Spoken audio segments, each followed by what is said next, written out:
أعوذ بالله من الشيطان الرجيم بسم الله الرحمن الرحيم. السلام علیکم. Welcome to path to paradise. قصص القرآن الکریم. قصہ حضرت صالح علیہ السلام کا حصہ دوم. پیارے ناظرین، حصہ اول میں آپ نے جانا کہ کس طرح قوم سمود نے ایمان لانے کے لیے معجزہ طلب کیا اور پھر اپنی بات سے مکر گئے. چلیے اب دیکھیں گے کیا ہوتا ہے. حضرت صالح علیہ السلام نے اپنی قوم کو نہایت حکمت اور محبت کے ساتھ تنبیہ فرمائی. آپ علیہ السلام نے کہا، دیکھو یہ اونٹنی تمہاری طلب پر تمہارے رب کی نشانی کے طور پر بھیجی گئی ہے. یہ محض ایک جانور نہیں بلکہ اللہ کی قدرت اور تمہاری آزمائش کا روشن ثبوت ہے. بس یاد رکھو اللہ نے اس کے لیے پانی کی باری مقرر کی ہے. ایک دن یہ اونٹنی پانی پیے گی اور اگلے دن ساری قوم اور مویشیوں کی باری ہوگی. لیکن خبردار، اگر تم نے اسے کوئی تکلیف پہنچائی تو تمہاری ہلاکت یقینی ہے. اس کا احترام تمہارے ایمان کا امتحان ہے. اگرچہ قوم نے اس حیرت انگیز معجزے کو دیکھنے کے باوجود ایمان قبول نہ کیا، لیکن دلوں میں اس کی سچائی کا اعتراف ہونے کے باعث کسی نے بھی اونٹنی کو نقصان پہنچانے کی جرت نہ کی. چنانچہ یہ دستور قائم ہوا کہ پانی کی باری ایک دن اونٹنی کی ہوتی اور پوری قوم اس کے دودھ سے فائز یاب ہوتی. اگلے دن پانی کی باری قوم کی ہوتی. اس دوران اونٹنی اور اس کا بچہ آزادانہ چراگاہوں میں چرتے پھرتے اور سکون و اطمینان سے رہتے. مگر رفتہ رفتہ ان کے دلوں میں حسد اور تنگ نظری نے جگہ بنانی شروع کر دی. وہ اس عظیم نشانی کو رحمت سمجھنے کے بجائے بوجھ سمجھنے لگے. آپس میں خفیہ مشورے ہونے لگے کہ اگر اس ناخا کا خاتمہ کر دیا جائے تو پانی کی باری سے نجات مل سکتی ہے. وہ بھول گئے کہ یہ کوئی عام جانور نہیں بلکہ خدا کی طرف سے بھیجی گئی نشانی ہے.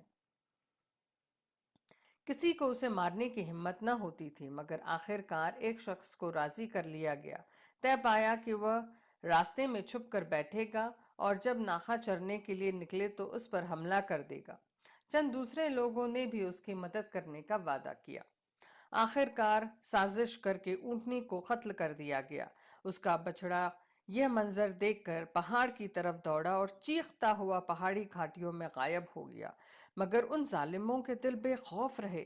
رات کے سناٹے میں انہوں نے ایک دوسرے سے حلف لیا کہ حضرت صالح علیہ السلام اور ان کے اہل خانہ کو بھی قتل کر دیں گے، اور پھر جھوٹی قسمیں کھا کر دوسروں کو یہ یقین دلائیں گے کہ یہ ظلم ان میں سے کسی نے نہ کیا. قوم کے لوگوں کو صالح علیہ السلام کی سچائی کا احساس تھا، مگر حسد اور عناد نے انہیں انکار پر مجبور کر رکھا تھا. جب یہ خبر صالح علیہ السلام تک پہنچی تو انہوں نے گہرے افسوس و حسرت کے ساتھ قوم سے مخاطب ہو کر فرمایا، وہی ہوا جس کا مجھے اندیشہ تھا. تم خدا کے حکم کے خلاف جرم کر چکے ہو. تم 3 دن انتظار کرو، پھر اللہ کا عذاب تم پر نازل ہوگا جو تمہیں تباہ کر دے گا. حضرت صالح علیہ السلام سے عذاب کی خبر سنتے ہی قوم میں خوف و حرس پھیل گیا. مقررہ 3 دن بیت گئے تو رات کے سناٹے میں ایک دل کو دہلا دینے والی آواز گونجی. اس آواز نے ہر شخص کو اسی حال میں ہلاک کر دیا جس حالت میں وہ موجود تھا. قرآن مجید نے اس آواز کو مختلف اندازوں میں بیان کیا ہے. کہیں اسے کڑکدار بجلی کہا گیا، کہیں زلزلہ ڈال دینے والی شے، کہیں ہولناک دہشت، اور بعض مقامات پر چیخ کے طور پر ذکر کیا گیا ہے. اگر سمجھنا چاہو تو ذرا ایک ایسی تیز و تند بجلی کا تصور کرو جو کڑکتی چمکتی بار بار آسمان پر چمکے، کبھی مشرق میں کبھی مغرب میں، اور پھر انہی صفتوں کے ساتھ ایک دہلا دینے والی چیخ کے ہمراہ کسی جگہ پر گرے. پھر سوچو کہ وہ مقام اور اس کے گرد و نواح کس قیامت کی صورت اختیار کریں گے. یہ محض ایک مختصر اندازہ ہے اس عذاب کا جو قوم سمود پر نازل ہوا. ان کی بستیاں مٹ گئی، سرکشوں کی سرکشی بے نقاب ہوئی اور آنے والی نسلوں کے سامنے عبرت بن کر رہ گئی. ایک طرف سمود پر عذاب نازل ہوا اور دوسری جانب صالح علیہ السلام اور ان کے پیرو مسلمانوں کو خدا نے اپنی حفاظت میں لیا اور ان کو عذاب سے محفوظ رکھا. عبرت کا پیغام. یاد رکھو اللہ جب اپنے نبی کے ہاتھوں کوئی نشانی ظاہر کرتا ہے تو وہ صرف ایک نشانی نہیں ہوتی، وہ دلوں کو جگانے کا موقع ہوتا ہے، ایمان کی آزمائش کا لمحہ ہوتا ہے۔ قوم سمود نے خود معجزہ مانگا، وعدہ کیا کہ دیکھیں گے تو ایمان لائیں گے، اور جب معجزہ ظاہر ہوا تو ان کے دل سخت بن گئے۔ اللہ کی سنت یہی ہے، جب دلیل اور نشانی کے باوجود قوم سرکشی پر اتر آئے تو پھر اس کے لیے یا تو توبہ کا دروازہ کھلا ہوتا ہے یا عذاب کا فیصلہ لکھ دیا جاتا ہے، اور جب عذاب آتا ہے تو صرف ایک قوم مٹتی نہیں بلکہ آنے والے زمانوں کے لیے عبرت کا نشان چھوڑ جاتی ہے۔